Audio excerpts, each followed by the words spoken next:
क्या आप जानते हैं कि आप दिन भर में औसतन करीब 22,000 बार सांस लेते हैं? कभी गिना नहीं ना? और क्या ये भी कि आपकी अगली सांस के लिए जरूरी ऑक्सीजन का मिलना इस बात पर निर्भर है कि आपसे मीलों दूर किसी समुद्र में एक बड़ी सी शार्क मछली एक छोटी सी मछली को खा पाएगी या नहीं? क्यों, यकीन नहीं होता ना? चलिए कोई नहीं, आइए आपको ले चलते हैं एक ऐसी दुनिया में जो आपसे हजारों मील दूर होकर भी आपके अस्तित्व का आधार है।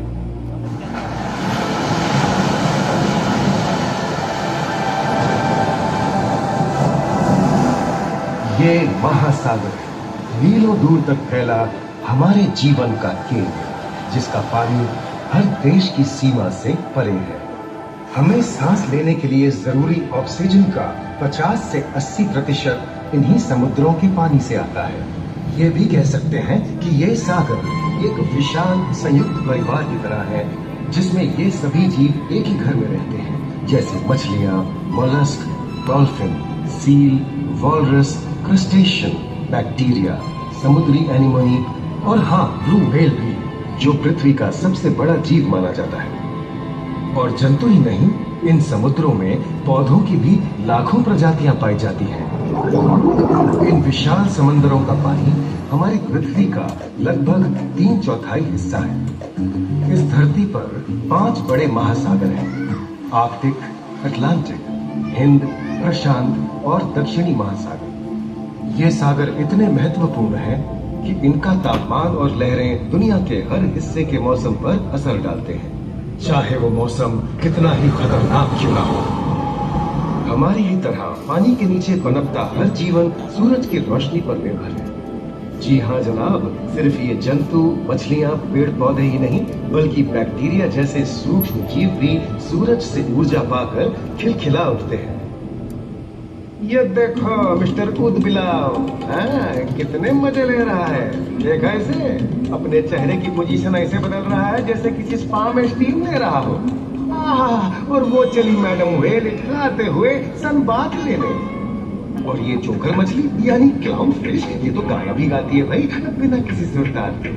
हाँ, ये राख समुद्री जानती है, और कोई खतरा महसूस होने पर ये कभी उड़ाती है और कभी चहकती है।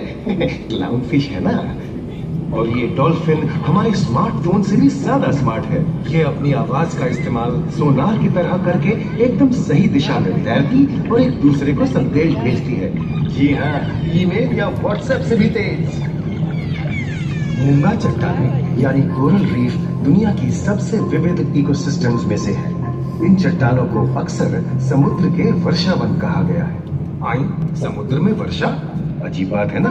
अरे दरअसल इनका नाम इनके आसपास बसे इन जीवों की विविधता के कारण पड़ा है। इनमें से कुछ मूंगे गर्म उथले समुद्र में, तो कुछ ठंडी अंधेरी गहराइयों में रहकर हमारे इकोसिस्टम के संतुलन को बनाए रखते हैं।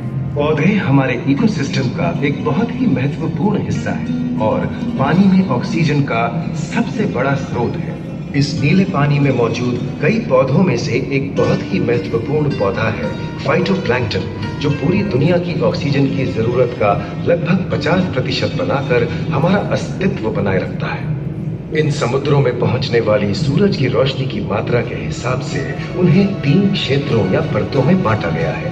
सतह के सबसे नजदीक वाली परत को यूफोटिक जोन या सनलाइट जोन कहा जाता है।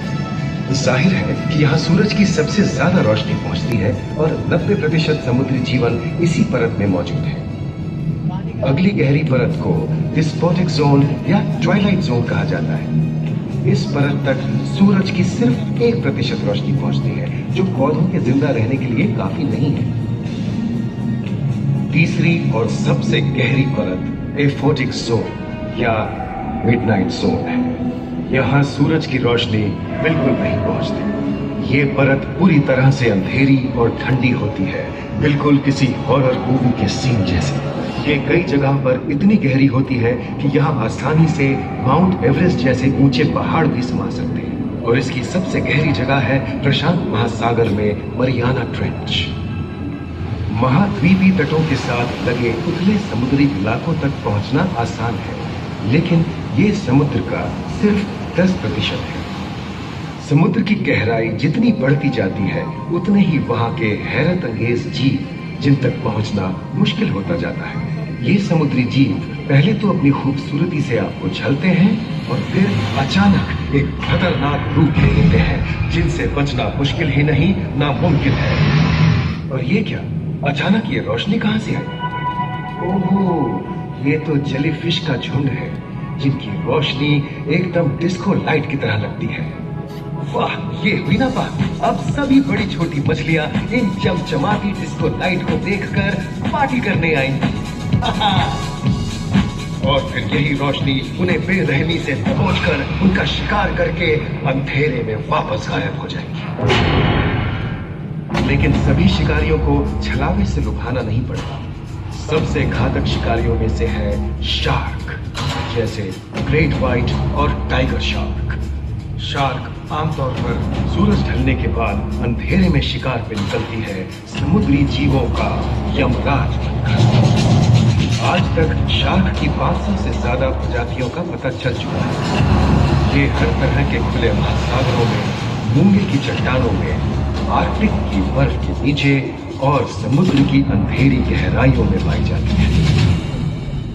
और ये है समुद्री घोड़ा जो तबड़क तबड़क नहीं, छप छप छप छप करता है, यानी दौड़ता नहीं तैरता है। हमने इन समुद्रों के बारे में बहुत कुछ जाना है, पर अभी भी बहुत कुछ जानना बाकी है।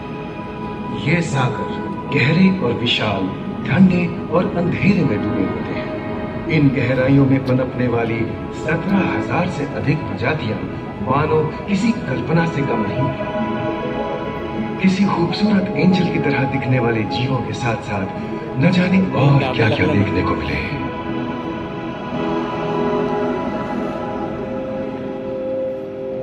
इन विशाल सागरों के इकोसिस्टम इनके बाहर तक फैले हैं। खारे पानी की खाड़ियां, समुद्रों, समुद्र तटों और नमकीन दलदली इलाकों तक। मानव जाति दशकों से प्लास्टिक, जहरीले रसायन, तेल और ऐसी कई चीजों को पानी में बहाकर समुद्रों को नुकसान पहुंचा रही है। कई समुद्री जीवों या मछलियों की दर्दनाक मौत और उनकी इस तड़प का जिम्मेदार हमारी मानव जाति ही है।